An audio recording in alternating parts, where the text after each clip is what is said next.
Hello, everyone, and welcome to another fantastic episode of Frighternity. I'm your host, Danny, and I'm here with my older brother, Sean, How's it going, everybody? and I'm the younger brother, Danny, of course, like I said. And thanks for coming out. We're going to talk about another movie today. So, And before we get to that, let's just say drink up all you pledges out there because this movie is exactly what you think it is. it truly is exactly what you think it is. And this movie delivers on, I think, the two most important parts of a horror movie. Wouldn't you agree, Sean? Well, define those parts of a horror film for me, Danny. Well, I think number one is gore, Most definitely. and number two is tits. Right. It definitely delivers on both accounts. But before we get to the movie, Danny, I think it's incumbent upon us to explain exactly what fraternity is to the pledges. We're still a new podcast. We're still getting into it ourselves and connecting with our listeners. So, I'd like to discuss a few things about what we're doing here. First and foremost, I just want to say Fraternity is a celebration of horror film. Most people who are listening to this podcast, they've been impacted by horror films. They have a connection to these films.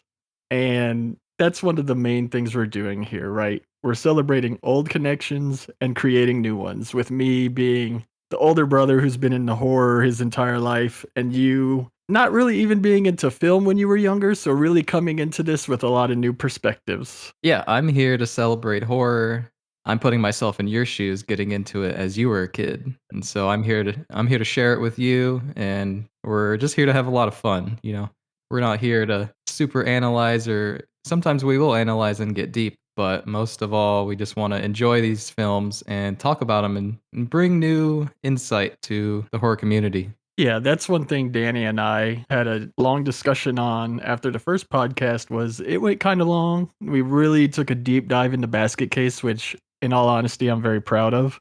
But we really want to celebrate what's on the screen in these movies. This is not a behind the scenes podcast. There's a lot of that out there. I love bonus features. Bonus features are great, but I can't say that I'm like a bonus features guy.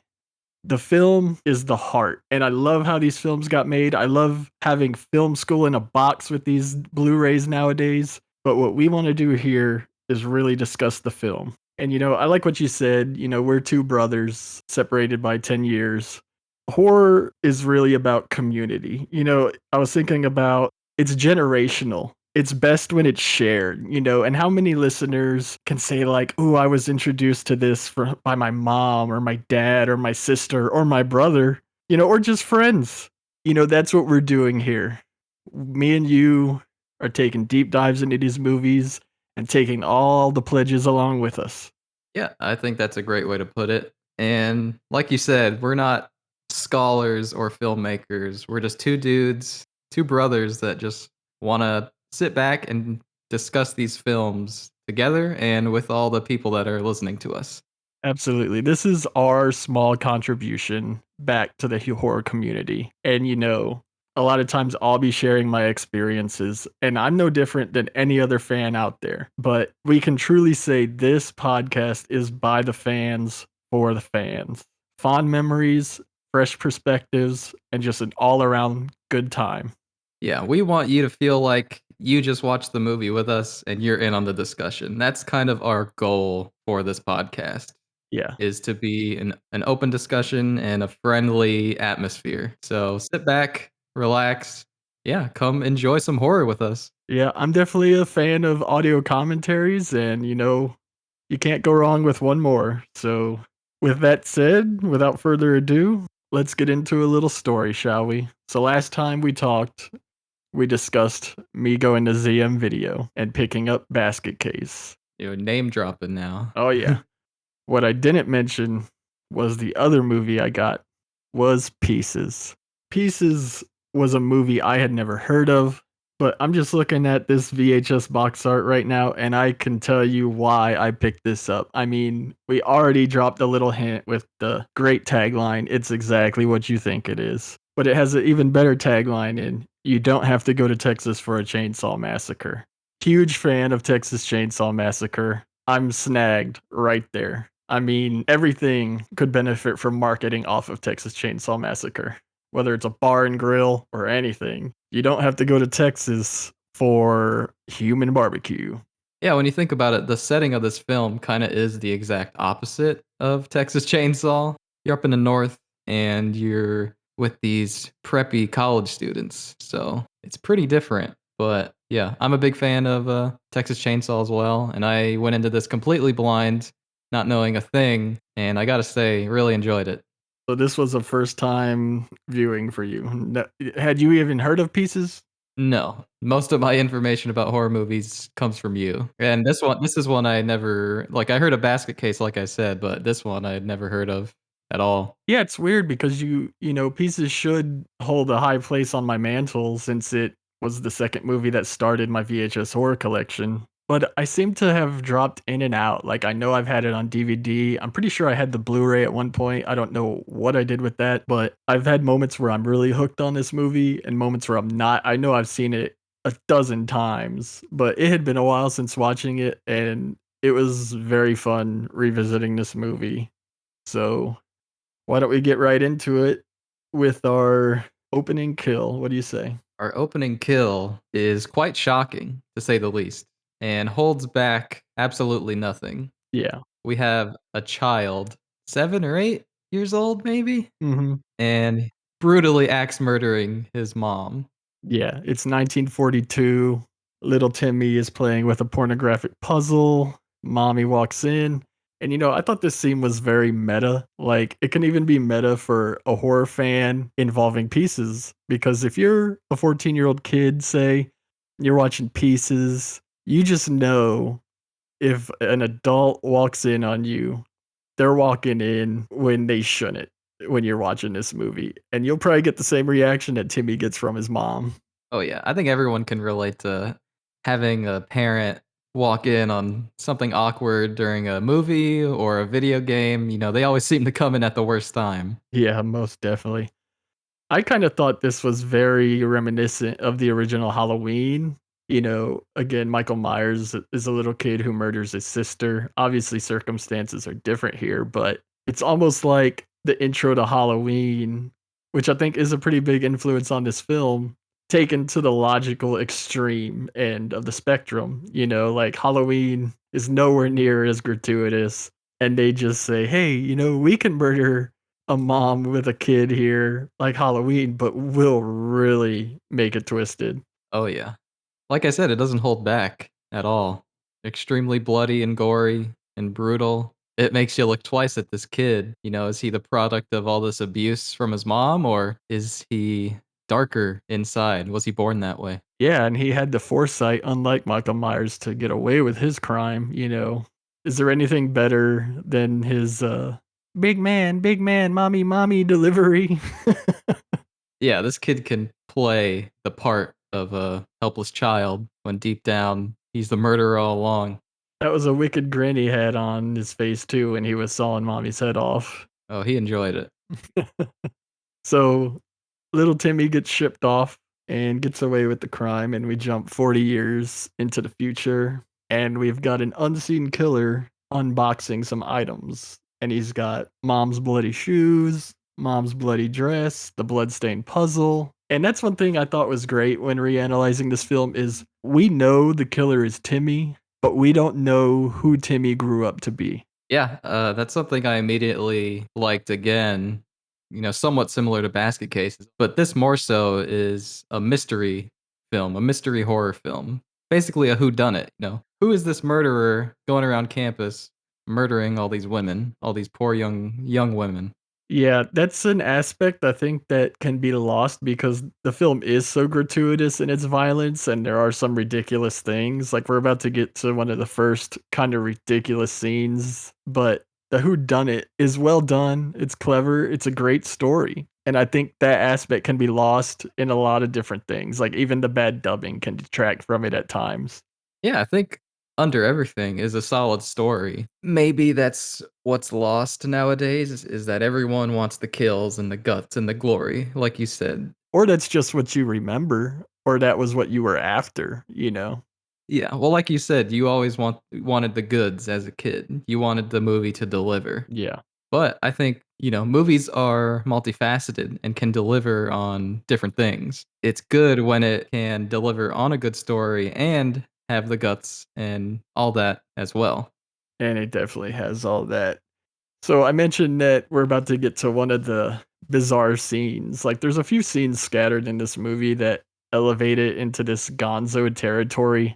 And the first one is sort of the girl skateboarding into the glass, right? Yeah, a bit of a confusing scene. Was there any way you interpreted this scene as to how it fit into the narrative? I mean, when we see her go through the glass, it cuts to when the glass broke in little Timmy's room. I guess the way I see it is the killer, he's come this far in his life and he's done pretty good, but something in him is broken now and he has to start killing again, like he has that bloodlust. Now, as for the girl and the skateboarding, I'm not too sure if that has any meaning.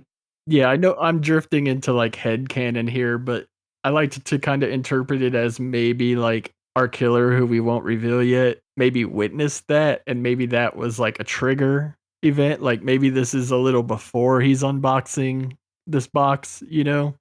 Maybe the sight of the broken glass triggered those memories and has set him on this course. But again, that's headcanon. That's I actually think, yeah, I think that's probably the intention is that something happens, he sees it, and he can't get those old memories out.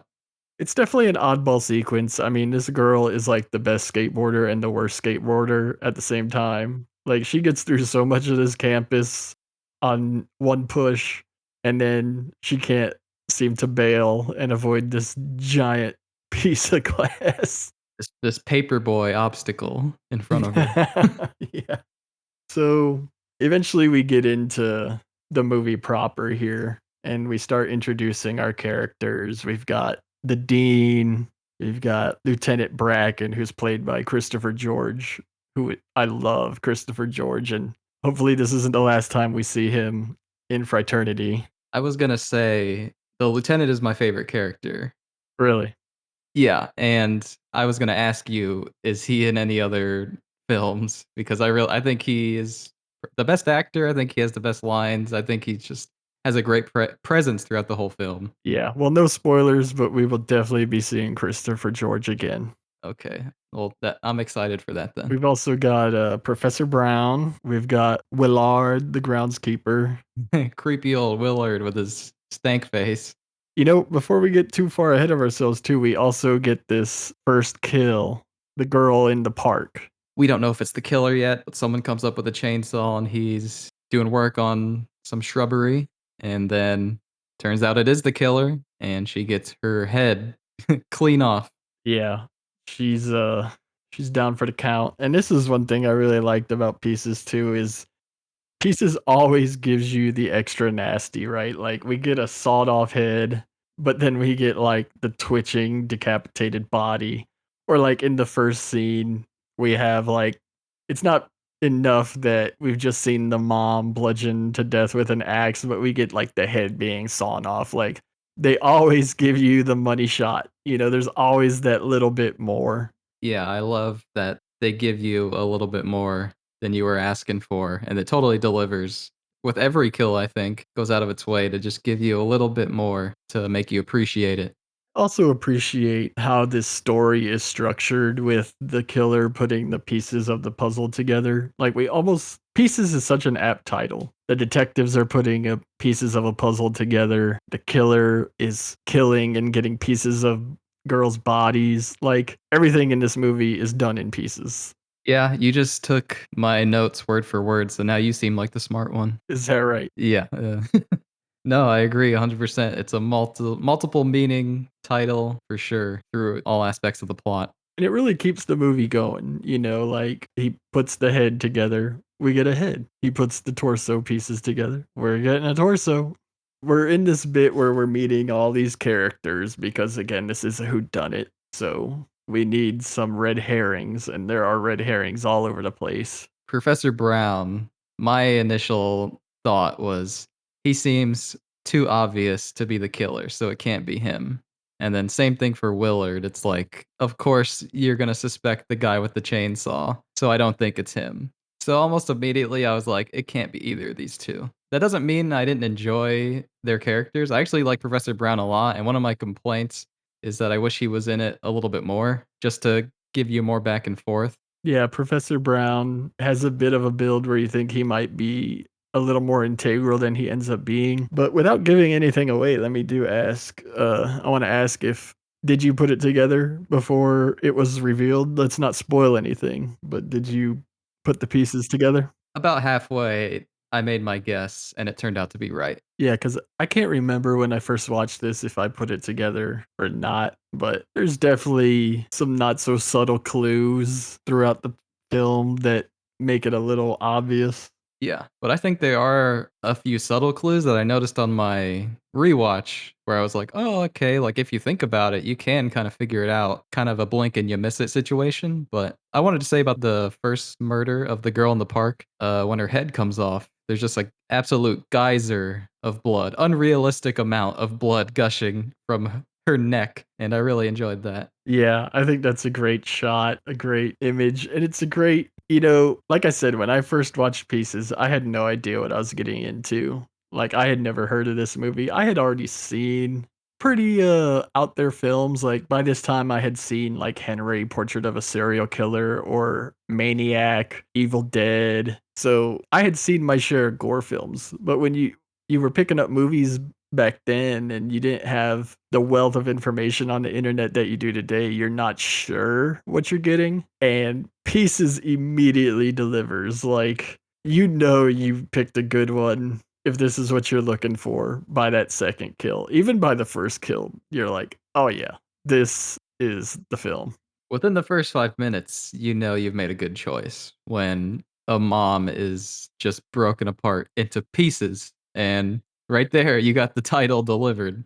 Eventually, we meet, I guess, our hero Kendall in the library. Good old Kendall, playboy Kendall, he likes his he has his way with the ladies. He puts the pimp in Gimp, I'll give him that. And I like how this movie takes the, every American college girl is just horny and ready for action, even if it's with a guy like Kendall. Not his friend, though. No one wants to get with his friend. I didn't really pay too much attention to that character, but, we often like to discuss characters who didn't die, but you thought might. He is definitely in the running. But it fits with the themes that he wouldn't die. So we're about 20 minutes into the film, and we already get into like our third kill sequence, which is the kill at the pool. Any thoughts on this scene? Yeah, it's great rapid fire kills here with this movie, and I like that she gets choked with the net. I think this movie is really great at putting you in framing realistic situations that could possibly happen to you in a horror setting. Someone could choke you with a net while you're not realizing in a pool. Like that would be easy. It's kind of scary. It's these very mundane, realistic depictions of horror that I think is the movie's strong suit. Yeah, it's got an excellent pace in delivering the goods, as we say. And I thought this scene had a good creep factor. I like the bits of stalking from the killer. Our killer doesn't have an iconic look, but he's got that Euro horror giallo look going. Although at least he's not just a hand with a knife in it. We get more shots of him. He's got a costume. He's got costume design. Oh, most definitely. He makes a good shadow for sure. He almost looks like the neighborhood watch guy. Yeah, he does, doesn't he? But yeah, there's good atmosphere in this scene. Even with this movie being so ridiculous as it can be at times, like he really lugs a chainsaw around, like first he traps the girl and then he's like, let me go grab my chainsaw. Like Yeah, it's pretty slow, but hey, that's probably how it would work in real life. You can't do both. Chainsaws are pretty heavy. You ever held one? yeah. No kidding. It's not the most practical piece of murder equipment, is it? The knife is still number 1 for swiftness. Yeah. And one thing I did notice here too is I think this is our one and only off-screen kill. But we do get some good shots of the aftermath. Oh yeah, there's some money shots in there for sure. Kendall gets distracted by a note that will play somewhat of a role in him becoming kind of partnered up with the detectives. He doesn't get to go see his girl, she's chopped up. We do get a brief sequence here that I gotta say, if there's one thing that disturbed me in this film, it's when the killer takes the torso to the freezer. The scenes with him taking the pieces of the bodies that he's just taken back to wherever he is almost as good as the kill itself. Yeah, I mean, who steals a torso? Honestly. Yeah, and the lieutenant even says, like, "It's creeping me out the way that like, the body parts are missing. Like, what's up with that?" Right. Yeah, he expresses he's disturbed by all this as well. So Kendall and Willard, they discover the victim. That's where we get that money shot. There seems to be a little too many pieces for the human anatomies laying there. Then we get a ridiculous little fight scene with Willard on the cops. Willard is an absolute brute. The only thing that can stop Willard is a gun to his head. That's how good he was fighting. He fought off 3 guys, police officers no less. And it wasn't even a contest until that gun is drawn on him. And not to mention he had a 2 by 4 just snap when it was struck with Willard's mammoth skin. He's awesome. So now we've got him set up as a possible killer. And then I thought this scene got a little ridiculous. Like, Professor Brown wanders in for whatever reason, and the detectives decide to ask really dumb questions to an unqualified person. Professor Brown starts touching evidence, and I like how they ask him, like, do you think that could have been done with the chainsaw? He's like, even a layman can tell this was the weapon. Oh, I love Professor Brown. He's got some great lines in the beginning. Yeah, he's good. So yet again, we've still got a lot of mystery going on here. And now we're going to get into the film kind of gets into detective work and then we get some like false scares. So I thought this would be a good time to kind of discuss like the film's influences Mhm. cuz this film is definitely an amalgamation of a lot that came before it. There's a lot going on here. Like, number one, we've got the early 80s slasher influence from Halloween to all the slashers that came out in 1980 and 81. I even had to check when this movie came out. It was 82 because, it gave me Nightmare on Elm Street vibes, which is not yet a thing. So I feel like the teenager scenes, the scenes on the college with the kids, very, very 80s American slasher. And as far as Euro horror goes, I think this one captures the essence of the American 80s slasher the best. On top of that, we have the Giallo film, which, we're talking Bird with the Crystal Plumage, Blood and Black Lace, all the Argento films, Bava stuff, just even the killer has that look. And I'm not the biggest fan of the Giallo, but the way this one blends the Giallo with the American slasher, I think it nails it. And again, the Giallo is more in the adult realm where we have all the red herrings, where we have the police procedural stuff. So you've got the kids, which represent the 80s slasher, and then you've got the adults trying to figure everything out, and that's more the Euro horror style. And on top of that, you've got the Texas Chainsaw Massacre influence, obviously with the weapon. We've got a lot of Texas Chainsaw influence going on here. But I think it runs a little deeper than just like, oh, like we were influenced by Texas Chainsaw. I think you have to take into account even like the serial killer Ed Gein, all the influences on film he's had, like Norman Bates from Psycho, again, Leatherface, the whole family from Texas Chainsaw, or even Hannibal Lecter. Because this killer is intelligent. And one thing that you would find in the Ed Gein story is mommy issues, which clearly this all stems from the mother issues. He's making this jigsaw to dress it in his mother's clothes. So I think the way it takes all of these elements and blends them together makes this movie what it is, makes it as great as it is. And the other thing I'll say too is you do have a bit of an exploitation vibe in this movie. I think like it can be misconstrued as misogynistic because one thing I took note of is we never spend time with the female victims, but it serves the story. Because, if you think about the slasher or the giallo, your victims are usually the main characters. You know, they're in the group of friends or they play some more integral role. But in this, it's a guy killing girls on a campus to make a jigsaw. So it's gonna be random victims. It's not gonna, you could say they could have structured a story around knowing the women better. All we ever get really is like the scene with the girl making the pass at Kendall, or the girl playing tennis, or the girl in a dance class, but we never really spend much time with them. So, however you feel about that, I can see how it can be it elevates the film into like exploitation territory, I think, just because again, we don't ever get to know these victims. I can definitely see why someone would see it like that, but I think it all serves a greater purpose. Like, it's there for a reason. Like, as long as it is there to serve the story and to make the story make sense, then I don't see any problem with it. Yeah, I definitely think it fits in context. I personally don't think this film is misogynistic. I don't think it's exploitative. Like, I enjoy exploitation films regardless, but, it's just something I took note of. Even the structure, it's murder set pieces, it's random acts of violence, all to serve this greater purpose that this killer is trying to achieve. It's all part of a bigger story that our main characters are trying to crack. They're trying to solve it and put the pieces together. And it's funny you say all these influences, this you could say pieces is taking pieces of other influences and all putting it into this film.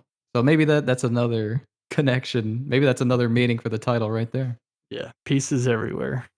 So we're moving along, and we get a weird scene with Lieutenant Bracken really taking Kendall under his wing. Like, he does everything but put the kid on the payroll. Like, he likes this kid. And then we get introduced to Miss Mary Riggs. And this is going to be, they've discussed putting an undercover cop on the campus to help figure things out. Here's our female lead. Yeah, and then we get a brief sequence of now we have a reporter snooping around. Yeah, hearing rumors that something's going on campus, but no one's budging. No one's giving her the info that she wants. Yeah. Then we move on to once Miss Riggs is established, we get this brief tennis sequence, which is another bizarre, just ridiculous scene. Like, I love the shot of all the people watching the ball go back and forth. And this was where our dean meets Miss Riggs, and he doesn't have a very convincing chat with her when it comes to being inconspicuous.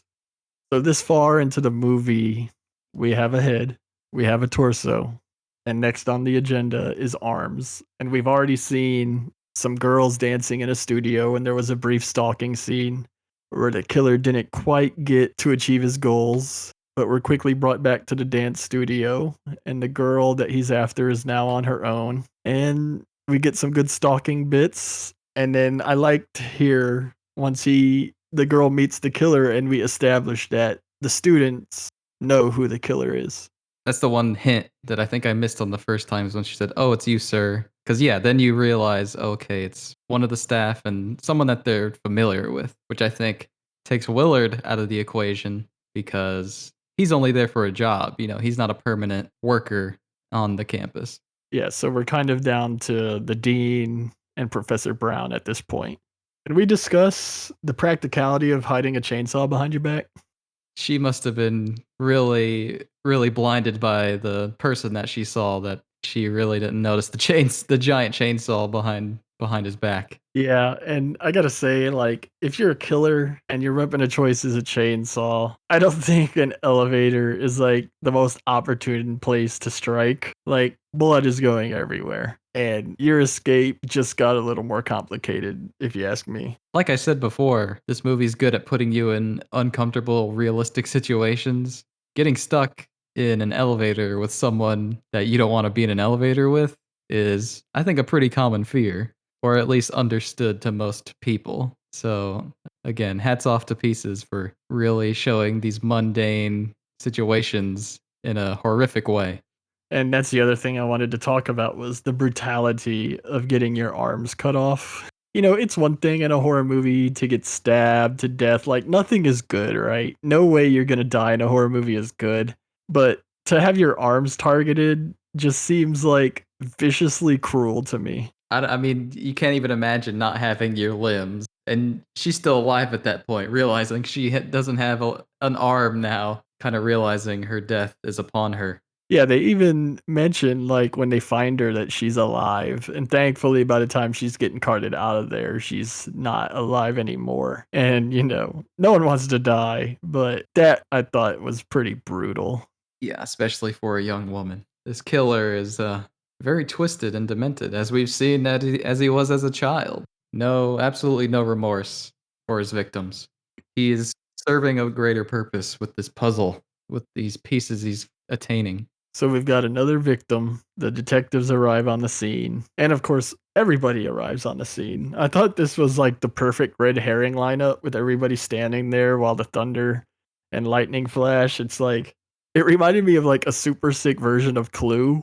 Like you got Colonel Mustard and Professor Plum hanging out, and like everyone's wondering who the hell just chainsawed Miss Scarlet. Yeah, our uh, our suspects are very almost caricatures in a way, similar to something like Clue. Yeah. And, they are all characters yet again.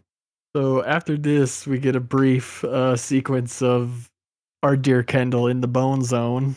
Yet another beautiful young woman in bed with Kendall.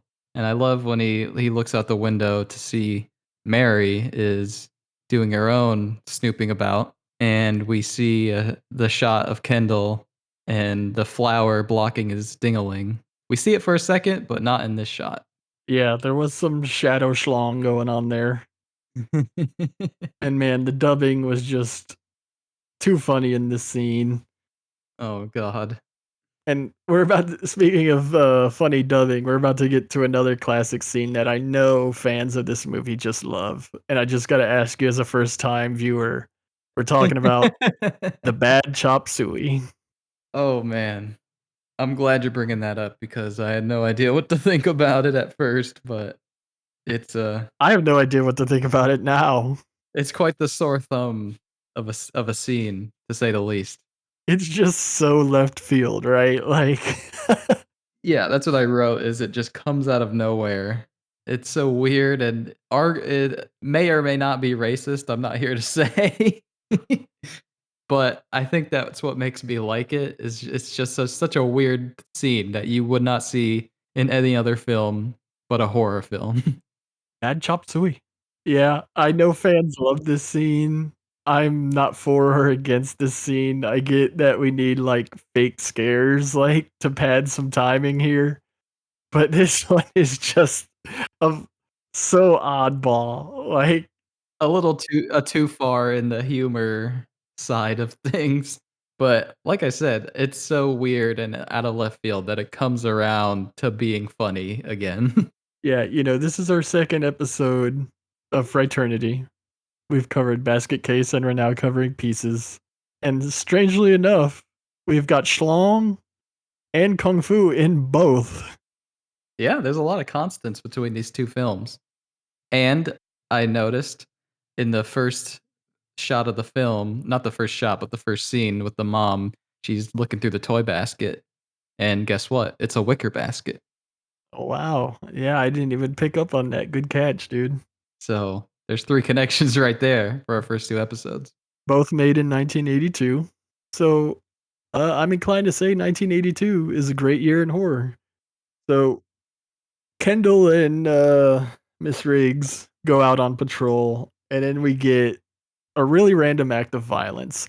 And I wanted to ask you, like, did you put together who exactly this chick was on your viewing? It's the reporter, isn't it? Yeah, it took me a moment to realize that because I was like, "Who is this? Is this the chick Kendall was in bed with? Is this the chick that mentioned having sex and smoking pot on a waterbed?" Also, what's up with this waterbed on campus? First of all, this is the oddest looking campus I've ever seen. I really wanna know, like, where this was filmed because it doesn't look like a school. Either way, yeah, it's the reporter, which I think makes sense because she's already established that she's looking for the scoop. She's on the hunt for the scoop, the night crawler. She's gonna find it no matter what, and Yeah, that ends up being her demise. and it definitely makes sense why this killer would be motivated to take her out. What did you think of this kill? It's the only non-chainsaw kill in the movie. Yeah, I like this kill a lot. I'm not sure why the killer opted for the knife instead of the chainsaw. Guess you could say maybe this wasn't part of the plan. Like this chick just had to be dispatched. I guess he doesn't need pieces here. Well, doesn't he take part of her anyway, I think? Or no?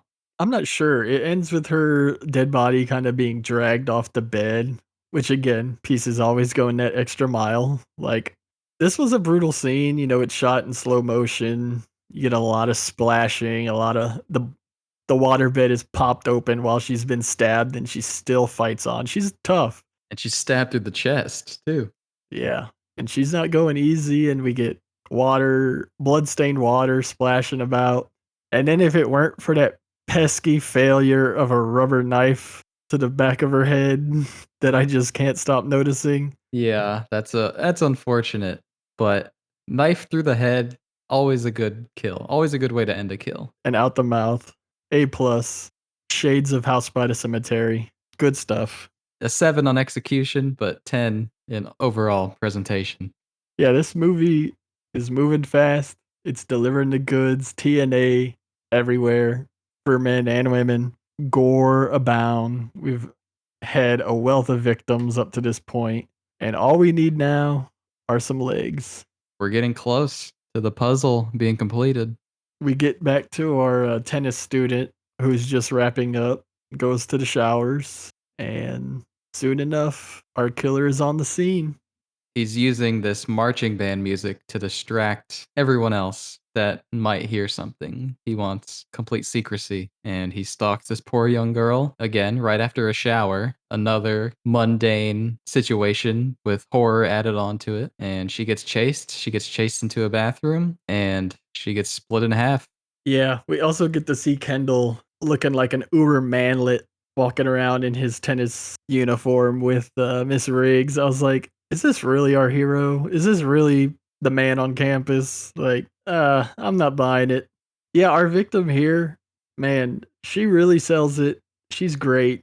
He stalks her topless through this room with the chainsaw, traps her in the room, cuts through the door. And there's a shot here where she pisses herself, which I thought was a little much. Like, I don't know, like pissing yourself in terror. I know this movie has gone there, but overall, I think it's fun. It's like a fun movie. But like when someone pisses themselves in terror, it's just exceptionally cruel in a weird way. I think that's just pieces going the extra mile, though. I'm for it. Show more of that true fear that we love to see here. Yeah, that's a great shot of her when she's leaning against the door and the chainsaw buzzes through. That was on the back of the VHS. Like that was the money shot. Oh yeah, great shot. This whole sequence is just perfection. Right up to where we get her getting sawed in half, as Lieutenant Bracken will say, while she was still alive.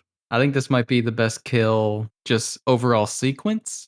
Like, it's just perfect. Like, there's no errors. It looks great, and it has perfect tension. Yeah, it almost feels like the main attraction as far as kills go. And I mean, we're already so far in, and this is like the last piece of the puzzle, per se. Like once it's done, this should be it. And like it really takes it all the way. So we get Riggs and Kendall trying to figure out what the hell's going on with the sound system. Willard's there. And then eventually Kendall discovers our victim. Riggs goes and gets a look and delivers the best lines in the movie, which again, another fan favorite scene of the screaming bastard. I don't know. I feel like I was okay with one bastard. I didn't need 3 or 4. Her I said I wrote down this is her Oscar moment. It's Oscar worthy for sure. What's Oscar worthy too is the shot of our victim. Like that's a good shot of Oh, her yeah. laying there severed in half. Yeah, some really good special effects. Some convincing special effects. Yeah, again, it's like it's gratuitous, it's vicious, but somehow I think it's fun in this movie. I can't explain it. Yeah, this movie definitely borders on it is very bleak and dark, but it never feels that way. Like you said, it is still fun. I don't know how to explain it really, what kinda atmosphere this movie captures, but it captures it so well. So the detectives are at their wits' end. They need a lead and they need it fast. And our killer would be mission accomplished now, but we got one problem. The shoes don't fit. And he's gonna have to make another kill. So we have a few more scenes here with Riggs and Professor Brown, Riggs and Kendall. Kendall goes to work with the cops to try to put their pieces together. And then we get a scene that's going to end up being our climactic scene where Miss Riggs goes to meet the dean. And everything really starts to come together real quickly here. Before we get onto that, I just want to say some Wendy's product placement when Kendall's helping out. It's amazing how consistent Wendy's has been in their product. I was like, I know that Wendy's. I'm pretty sure I still get those fry boxes today. Yeah, Wendy's is kind of the only one who's kind of stayed consistent with their branding, and you gotta appreciate. So Riggs and the dean start talking, and it's getting real obvious that the dean is our killer. He's nervous. Didn't expect this visit, and he's gonna have to take action. We see him making the coffee and making the tea. A little bit jittery, a little bit on edge. He's even more unhinged now. His mission isn't accomplished. I mean, again, the real fatal flaw here for the killer is that the shoes didn't fit and that he's about to make a real sloppy choice of a victim here. He didn't think this one through, that's for sure. So, what do you think of the dean as the killer? You know, for the first half of the movie, he was kind of I don't know, I didn't really pay too much attention to him. He was kinda in the background for me, and I think that's a testament to yeah, a good story is a good reveal is one you're not expecting. But once I started to think about it more in the middle of the movie, that's when I was like, "Okay, it has to be him." And I think he plays it really well. I like this dude as an actor. He's got some good lines just as much as the lieutenant or anybody else. You know, I'm very strong. But yeah, he sells it being he sells being a dean, but he also sells being a complete devoid of empathy psychopath. Yeah, there's a switch that flips here with him where like he is definitely creepy. He's definitely scary. I thought it was very effective. Like of all the Scooby Doo esque like killers in a whodunit movie where it's like, oh, it's this guy. He's one of my favorites. You know, there's some out there that just don't deliver, but this one, I think he's a great character. And again, it's like he's not stupid. You know, he's a dean of a college. Clearly, he has screws loose. Clearly, something set him off. Comes back to the mommy issues, you know? He's very Norman Bates. Yeah, definitely. He definitely has a bit of that childhood still stuck in him. You know, he hasn't moved on. I guess when you get away with a murder when you're 7, it's hard to shake it, you know, like, clearly you're good at it. You gotta feel invincible at that point, and I'm sure the dean felt like he could do anything and get away with it. Not to mention he ended up being the dean of a college, a well-respected one. Probably felt on top of the world for a while. So while all this is going on, Kendall with the detectives figures out that the dean had a name change, and indeed, they kind of figure out what happened at the beginning of the movie, and they're like, "This is the best lead we got." So they're putting the pieces of the puzzle together, and they're going into action because they got to follow this up. He's laying out everything because he don't want to mess up his place. He's getting ready to cut her feet off, and I thought it had shades of films that haven't even come to be yet in like American Psycho. You know, there's a sequence like this in that when he kills Paul Allen or the climax of Audition. I'm name dropping two big time movies here that are great. And then I look back at Pieces, and for everything it's done so far that's great, it's like here they were already touching on subject matter and sequences that would come to define movies that are still 20 years away. Yeah, you definitely can't overlook Pieces with what it's doing and just how fresh and early on it was into horror.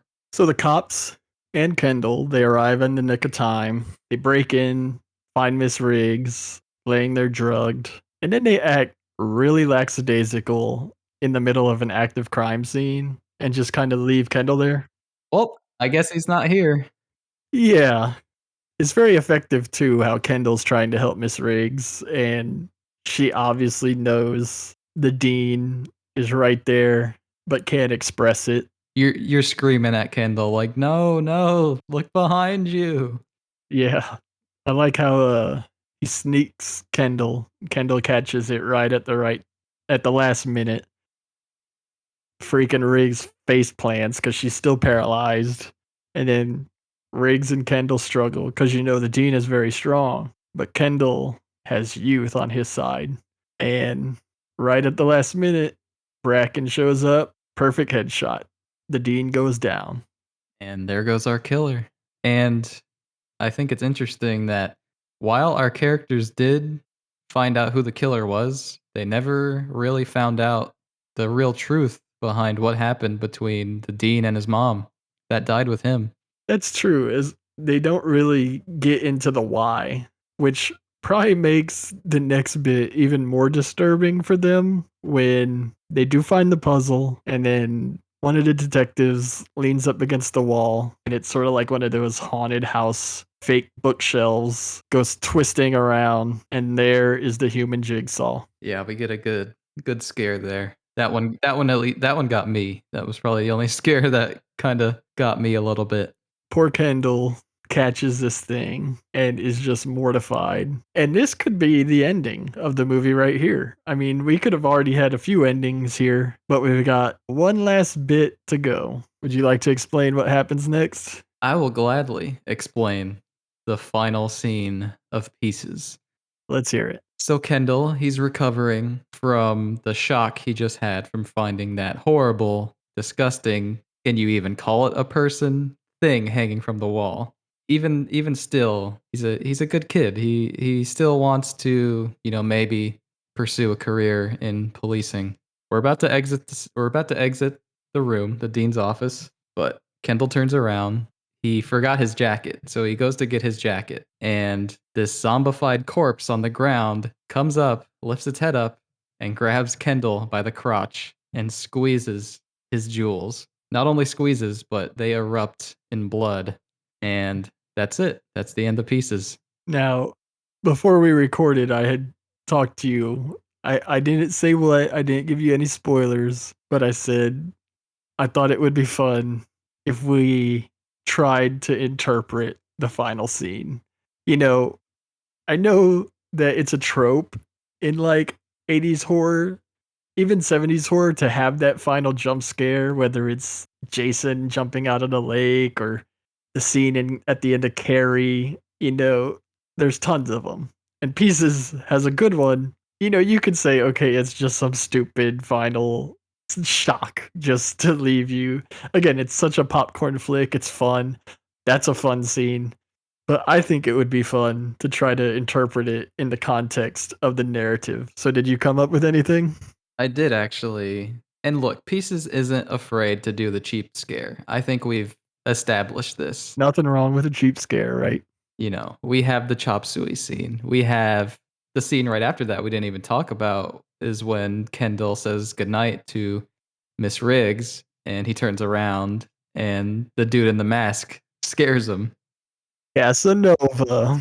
Casanova. Yeah, another extremely cheap thrill. I tried to block the super nerd out of my memory. Yeah, you didn't like that guy. Not very much. He's kind of a wasted. He's a throwaway.